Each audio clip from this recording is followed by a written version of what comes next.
Federal agents have exposed a major cartel breach inside Michigan's largest airport, Kingid, led by the airport director herself. Well, I don't think we're going to necessarily ask for a declaration of war. I think we're just going to kill people that are bringing drugs into our country. Okay, we're going to kill them. The department has filed a case to revoke citizenship of a former South Florida mayor. Authorities say he faked his identity and more to stay in the country and become a U.S. citizen. Also tonight, a multi-million-dollar hospice fraud scheme has unraveled. At 2:41 a.m., inside a security operations review room at Newark Liberty International Airport in New Jersey, a federal cargo screening supervisor named Daniel Ortiz was reviewing flight assignment logs from the previous month as part of a quarterly compliance audit when he noticed a pattern in the Air Marshal deployment records that did not behave the way it should have. Federal air marshals were assigned to commercial flights through a randomized internal protocol. The protocol existed precisely so that no one outside the agency, and very few people inside it, could predict which flights would be covered on any given day.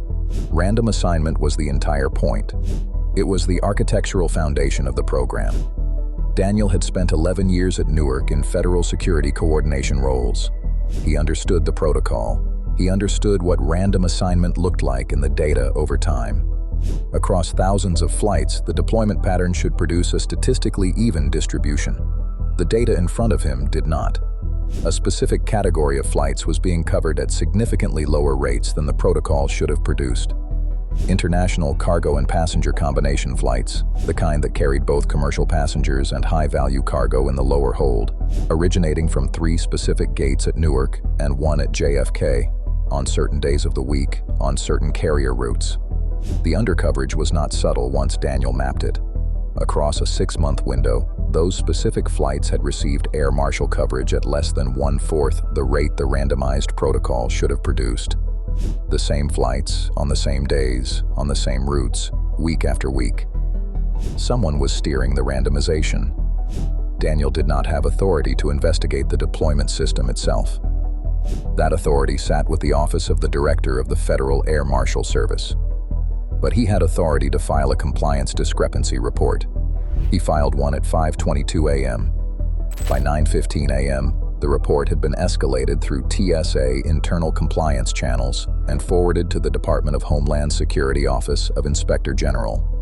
By 1 p.m., the FBI's Joint Terrorism Task Force in Newark had quietly received a copy. By the end of the day, federal investigators were doing something they had not done in over a decade. They were opening a formal investigation into the Federal Air Marshal Service itself. At 10:08 a.m. the following morning, FBI forensic analysts began pulling raw deployment data from the Federal Air Marshal Service's coordination system. The system maintained complete records of every assignment generated by the randomization protocol, every override applied by senior coordination officers, and every flight covered or uncovered over the previous 8 years. The first results came back fast. The undercoverage pattern Daniel had identified at Newark was not isolated to Newark. The same pattern appeared at JFK in New York, at Liberty in Newark, at Philadelphia International, at Boston Logan, and at 3 regional cargo and passenger hubs in upstate New York and northern New Jersey. The pattern stretched back nearly 7 years. Across that 7-year window, approximately 6,400 specific commercial flights had received air marshal coverage at rates statistically inconsistent with random assignment. All 6,400 flights shared certain characteristics. They were international. They originated from a limited set of gates. They were operated by a small group of regional carriers, and they carried significant lower hold cargo capacity. Someone had been routing the randomization away from those flights for 7 years. Analysts pulled the override authorization logs for the deployment system. Every flight in the 6,400 flight pattern showed the same internal override designation buried in the assignment trail, a DJ-DIR-7. That code was not a coordinator-level authorization. It was not a regional supervisor authorization. A DJ-DIR-7 was a senior director-level override, a designation assigned exclusively to the regional director of the Federal Air Marshal Service's Northeast Operations Division. The regional director was a man named Howard Brennan, 23-year federal law enforcement veteran, former federal air marshal, 3 commendations from the Department of Homeland Security. His authorization code appeared on every one of the 6,400 deployment adjustments that had steered the randomization away from those flights. But that was only the visible layer. When analysts traced the actual cargo manifests for the 6,400 affected flights, the picture sharpened. Every one of those flights had been carrying cargo associated with a small group of freight forwarding companies operating out of the New York and New Jersey metropolitan area. Those companies, 14 of them in total, had moved an estimated $1.4 billion in undisclosed contraband through commercial aviation over the 7-year window. The contraband included wholesale quantity prescription opioids, synthetic stimulants, undeclared currency, and counterfeit pharmaceutical products. The Federal Air Marshal Service had been built specifically to deter exactly this kind of in-flight smuggling. For 7 years, the man running the Northeast Division had been making sure no one was watching. If you believe corruption like this should be brought into the light, hit like, subscribe to the channel, and comment "exposed" below. Investigators began tracing the payment chain that had compensated Howard Brennan for the deployment overrides. The payments did not flow into Brennan's accounts directly. They moved through a layered network of shell companies registered across Delaware, Nevada, and the Cayman Islands. 18 companies in total. Names designed to sound institutional and unremarkable. Atlantic Aviation Consulting LLC, Eastern Logistics Compliance Group, Harbor Strategic Advisory Partners. None of the companies had physical offices. None had listed employees. 12 of them had been registered within the same 8-week window 6 years earlier through the same Wilmington, Delaware Corporate Formation Service. Financial crime analysts traced the payments backward from the shell companies. The funds had originated with the 14 freight forwarding companies. Money flowed from the freight forwarders into the shell network, then layered through secondary accounts, then routed to 2 consolidation accounts at private banks in Liechtenstein and the Channel Islands. At 2:14 p.m., FBI cyber analysts traced the encrypted communications channel that had coordinated the deployment overrides with the freight forwarding network.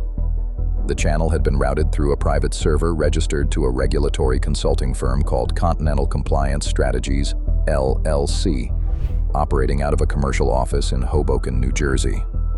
Continental Compliance Strategies did not appear in any federal contractor database. It had no GSA registration, no active government contracts, no public web presence. But it had filed corporate paperwork in Delaware 6 years earlier. The registered agent on the filing was a name that returned a result inside federal employment records within minutes. Eleanor Vask, 59 years old. Former Deputy Assistant Administrator for Strategic Operations at the Transportation Security Administration. Before TSA, 11 years as a Senior Policy Analyst at the Department of Homeland Security's Office of Strategy, Policy, and Plans. Before DHS, 6 years at the Federal Aviation Administration in Airline Security Compliance. Vask had spent 26 years on the federal side of the aviation security system. She had personally helped author the operational framework that established the randomization protocol for Federal Air Marshal deployment. She had reviewed and approved the internal compliance procedures designed to prevent exactly the kind of override pattern that was now being unwound by the investigation in front of her former colleagues. She had retired from federal service 8 years earlier. 10 months after her retirement, the first of the 18 shell companies had been registered. At 4:46 p.m., a federal judge in the Eastern District of New York signed simultaneous search and arrest warrants for 13 locations across New York, New Jersey, and Florida. At 5:18 p.m., the order went out. Location 1, Federal Air Marshal Service Northeast Operations Headquarters, Newark. Agents entered through the secured administrative wing under federal warrant. The facility's federal security staff cooperated immediately. Brennan was inside the building, in his office, on what was scheduled to be a routine working evening. He was detained without resistance. Inside his office, agents recovered 2 desktop computers, an external hard drive concealed inside a hollowed-out compliance manual on his bookshelf, and a locked credenza containing printed deployment override records marked with handwritten codes investigators did not yet understand. Approximately $84,000 in cash was found in a separate desk drawer. Location 2, Howard Brennan's residence, Saddle River, New Jersey. Agents arrived at 5:34 p.m. Brennan's wife and adult daughter were present. Inside the residence, agents recovered 3 burner phones, a home office laptop with an active encrypted messaging session, and a wall safe in the primary bedroom containing approximately $320,000 in cash, 4 gold bars, and offshore banking documentation tied to accounts in Liechtenstein, the Cayman Islands, and the Channel Islands. Location 3. Continental Compliance Strategies Office, Hoboken. Eleanor Vask was inside the office at the time of the raid. A document shredder was operating. Inside a back office, behind a built-in cabinet, agents found a black rack-mounted server, running, active, and transmitting. Cyber analysts began extraction immediately. Vask did not resist arrest. She did not speak. She asked for her attorney through written note. Location 4. Cargo Freight Forwarding Hub, Linden, New Jersey. DEA agents led entry. The facility was the operational hub of 4 of the 14 freight forwarding companies in the network. Inside the warehouse, behind a secured interior section labeled as Bonded Custom Storage, agents found a staging area containing approximately 1.8 million prescription opioid doses, 6 pallets of synthetic stimulant medications, and roughly $14 million in undeclared U.S. currency packaged for outbound international shipment. DEA forensic teams began securing the inventory immediately. Location 5. Eleanor Vask's residence, Englewood Cliffs, New Jersey. Vask was already in custody at her office.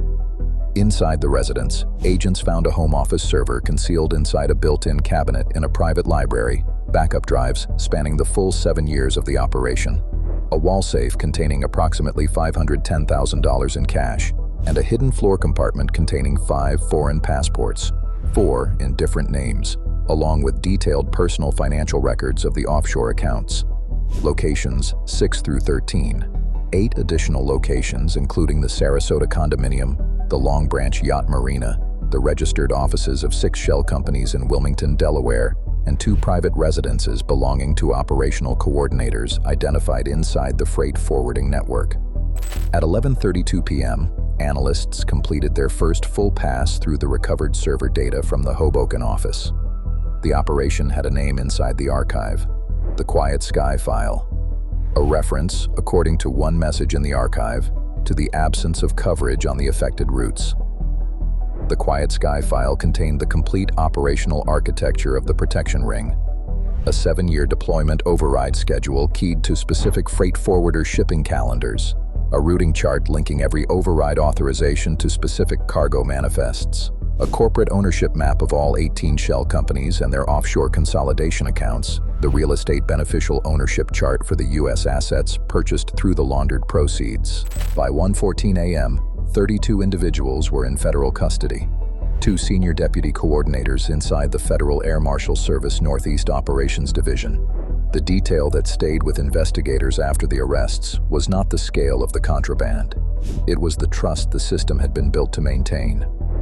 The Federal Air Marshal Service exists for one reason: to place trained federal officers anonymously on commercial flights across the United States so that anyone who might consider in-flight criminal activity has no way of knowing whether the seat next to them is occupied by a passenger or by an armed federal agent. The randomization protocol was the soul of the program. Random assignment in a system this large. For 7 years, the man running the Northeast Division had been quietly breaking that promise, 1 flight at a time. He had been doing it for money. He had been doing it for a woman who had spent her career inside the federal aviation security architecture and who knew exactly which thread to pull to unravel it from the inside. The 6,400 affected flights had carried, in addition to their lower hold cargo, approximately 1.2 million passengers over the 7-year window. Those passengers had boarded their flights believing in the federal program designed to protect them. They had no way of knowing that the program had been quietly turned off on their specific routes. The system had been built with a director-level override pathway intended for legitimate operational adjustments. Brennan had used that pathway 6,400 times. The author of that recommendation was Eleanor Vask. She had recommended adding additional oversight. The recommendation had been quietly shelved. She had retired the following year, and she had spent the next 7 years exploiting the exact pathway she had once recommended securing. If a corruption network this large could operate for 7 years inside one of the most secure federal programs in the United States, turning off the protection of more than 1 million commercial passengers while moving $1.4 billion in contraband through American aviation. How many other override pathways are still open tonight inside other federal security systems, in offices no auditor has flagged yet?